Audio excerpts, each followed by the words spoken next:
So this is the end you've got. This needs to be on the needle so you can work it. Because this is where it goes from just being a regular everyday provisional cast on to being a Moebius loop. As long as these two don't uncross, you're never going to lose a stitch. So I've got my stitches. They don't cross anywhere. They don't twist over the needle anywhere, the scrap yarn. It's all parallel. See that?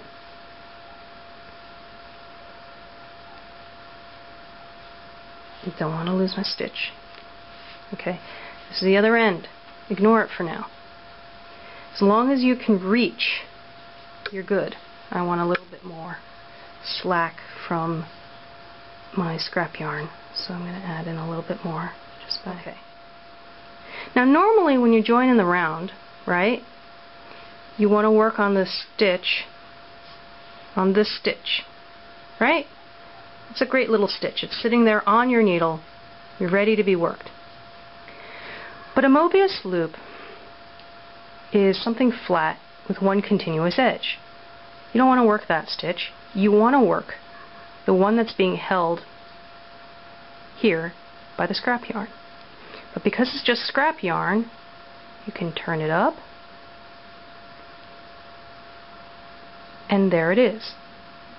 It's still being held by the scrap yarn, but because the scrap yarn is just yarn, and there's plenty of play between the cable of the needle and the scrap yarn, you can work into this stitch and work into that stitch. You see that? That's one. Now, here it can look a little confusing. Are you working on this, or are you working on... You're working on this. You're working on the yarn being held by the scrap yarn. That's two. Okay?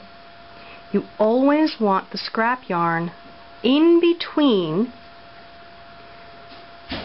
the cable and the stitches occurring on your needle. When you're all done, okay, you will have suspended between the two ends of your needle this bit of scrap yarn.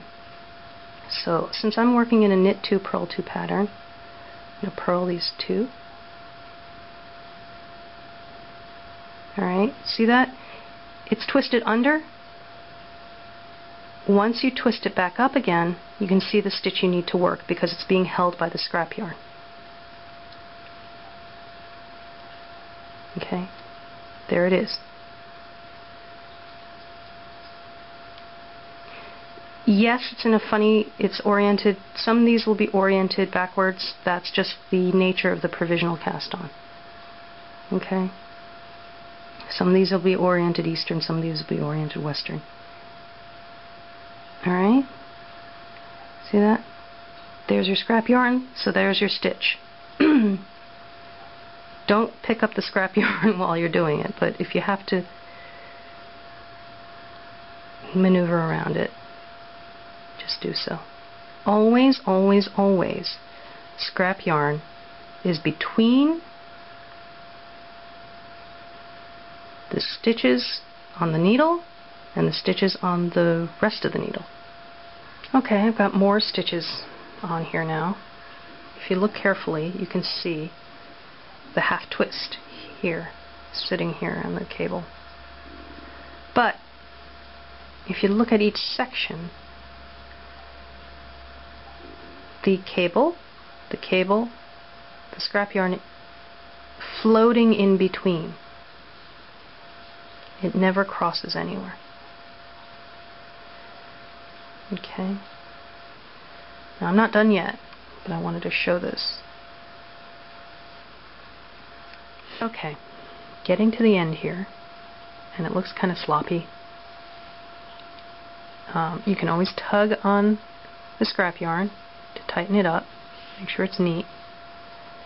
You can see how it's all kind of gathered up, and you kind of need to use the length, not just of the cable, but of the other end of the needle to make sure that there's enough play. You just keep going until you get to the very end. Again, always keeping the cable and the scrap yarn parallel. And hitting into that stitch. Parallel, parallel, parallel. When it's not parallel, you make it so. Purling into this one.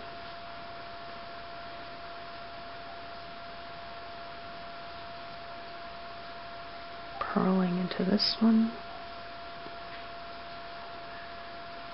Okay. Almost there. And if it gets confusing figuring out which stitch is what, you still have your scrap yarn as reference. So if there's a piece crossing over the scrap yarn, that's your stitch to work. As long as the scrap yarn is positioned properly parallel. Okay, so if it's twisting around the cable like it is here, that's not right. You need to straighten it out to figure out what the next stitch is.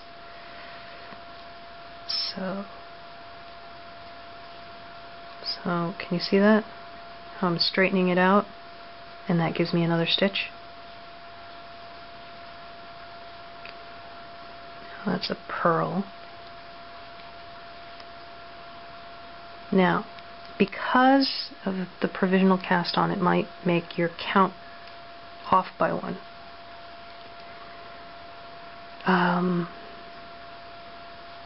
In this case, if you see this, if I pull it up so it's parallel again, because the way I caught it, I still have an extra stitch, but I have to find it by pulling it up so that it's still parallel and there's still one loop over it. And that's my last stitch of the cast on, this extremely long Moebius cast on. Okay? Now, you see that length there? Don't worry about it. Now what this means is we are back at the beginning. If you look at it, there's a slip knot, right? The needles from the very start of the cast, the needles. Okay, here's the needle. On the needle that's that first stitch from the very start of the cast on. Because here's the slip knot, and here's the restraining yarn. You're back at the beginning again with a half twist. See that? You went around the top of the cast on and then the bottom of the cast on, and it's continuous. You can take out the scrap yarn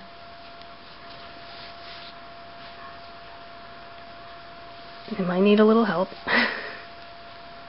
and make sure not to pull any stitches off the needle, because that's a real drag if